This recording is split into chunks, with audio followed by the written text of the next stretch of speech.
as much as we are independent, and we are happy that we have been recognized as an independent party, political party, we are also working very closely with the government, because we have been in government ourselves. Jubilee is the immediate former party. In fact, most of the infrastructural development is courtesy of Jubilee. And it will be foolhardy for us not to support some of the good things that are being done by the government. If the government is doing something good, we will beseech our members to support.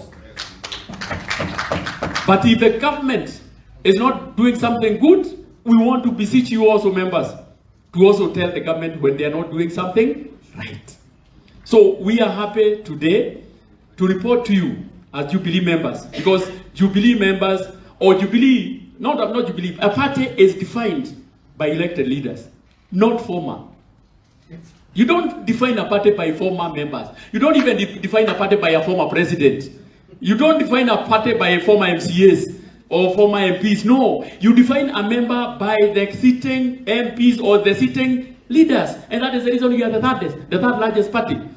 So for the former MP for Daragwa, Honorable Kioni, to go around reporting that he is representing Jubilee, we want to assure the people out there that he is the one who is lost. This is a genuine Jubilee. Kwa hayo mengi machache, nataka sasa nimkaribishe kiongozi wetu wa chama chetu cha Jubilee, Mheshimiwa Sabina Chege, ambaye pia ni kiraja kule katika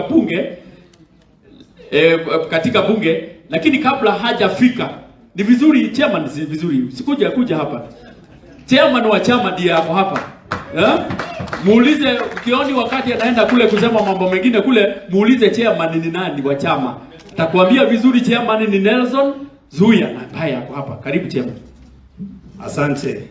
Basi mimi niseme tu kwa kifupi, nikisimama hapa nimesimama kama mwenyekiti wa hiki chama.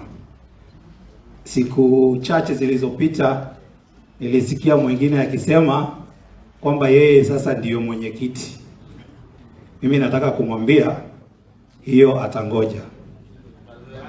Mimi ndiyo mwenyekiti wa hiki chama, na mpaka siku ile kutafanyika kongamano la wanachama wa Jubilee na kufanya mabadiliko.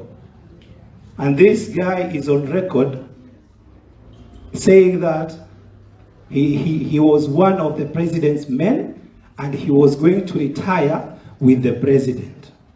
Sisi tunashangaa bosi yake alienda retire, yeye bado anarandaranda. Mimi nimetoka Mombasa na wahenga kule walisema chema chajiuza, kibaya chajitembeza. Sasa sisi ndio Jubilee, sisi tutajiuza. Wale wengine ambao wanajitembeza, wahenga walisema. Asanteni sana. Wacha sasa tumkaribishe kinara wetu Mheshimiwa Sabina Chege. Tusimame tumkaribishe.